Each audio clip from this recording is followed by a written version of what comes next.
my grandmother talked a little bit about their childhood and things like that. But it was all in passing. It wasn't a feature of the Mm. life. And Nobody only sat you down and said, "Here's the story." right. There were moments of, I'll just share one moment. One moment, my aunt, my mother's sister, who was a niece, also like my mother, was a niece to the great opera star. I went to visit, I was in Los Angeles with my aunt, whose name was Helen, and she sat me down. Now, they lived together uh, back in Ukraine before my family members left Ukraine at the end of World War II when things were falling apart. They left, and the star remained behind. So my aunt Helen says to me one time,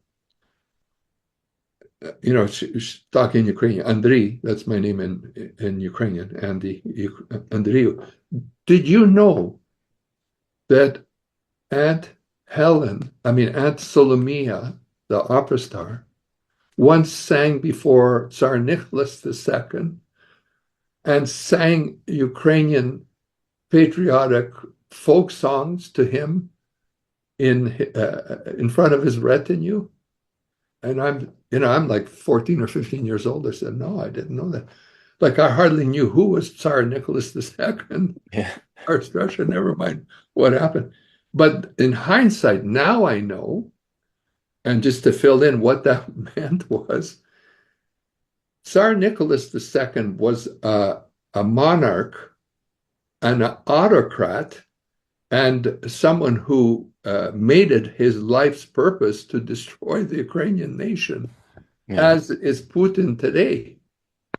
There was just among Russian leaders in Tsarist Russia, in the Soviet Union, and in Russia today, there's no love for Ukrainians. Indeed, there was, on the contrary, you guys don't know what you really are. You're Russians. We're going to Russify you, Yeah. and they forbid writing, books, music, anything to do with Ukrainian was out. They burned up or destroyed books and all that stuff. So here's the guy who represents the Tsarist Russian Empire.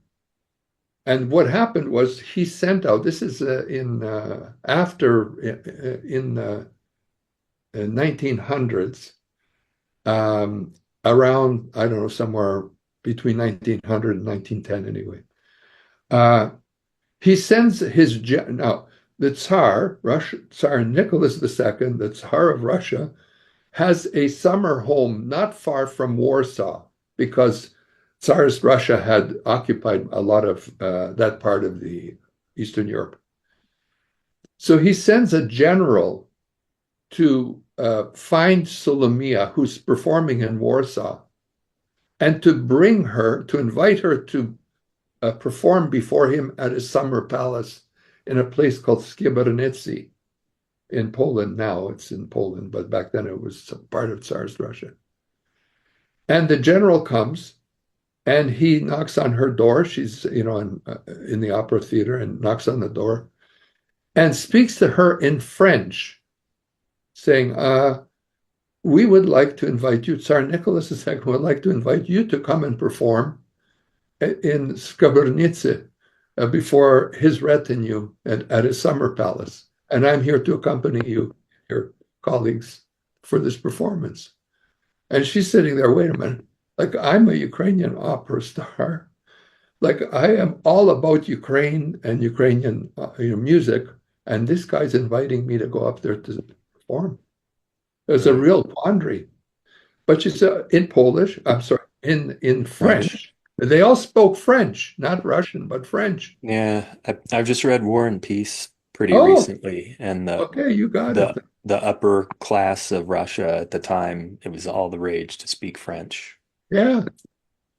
So this general says, okay, come on, we're going on the train. They got on the train, they went to Srebrenica, and she's at the Summer Palace. And, okay, they have a concert thing. Now, they did this because Tsar Nicholas II was mourning the death of his father, and so he couldn't go to a theater at that time. So he had a private performance. So she got up and she sang arias from various, languages. And now he invited her because her fame had traveled into Tsarist Russia, and the Tsarist Russian press was talking about this, Italian star. So, so she performed a few arias, and then he says to her, he says, "Oh, okay, uh, sing a little bit more." And that was her moment, and she started singing Ukrainian folk songs. So Huh. so what my aunt Helen was telling me was the irony of the Tsar who was destroying Ukraine was listening to the Ukrainian folk songs performed by Solomea And what as was a his reaction to that? I as a mean, defiance. Well, after she finished, the Tsar He said, invited "What her language was that?" backstage, and he says to her, uh, what were those songs that you were singing? What language was that?" And she says, "It's Ukrainian." And he says, "Oh," and there's a pause. And he says, "And what is your nationality?" And she says, "Ukrainian." Another long silence. And he says, "Oh, my caste told me something different." You know, yeah.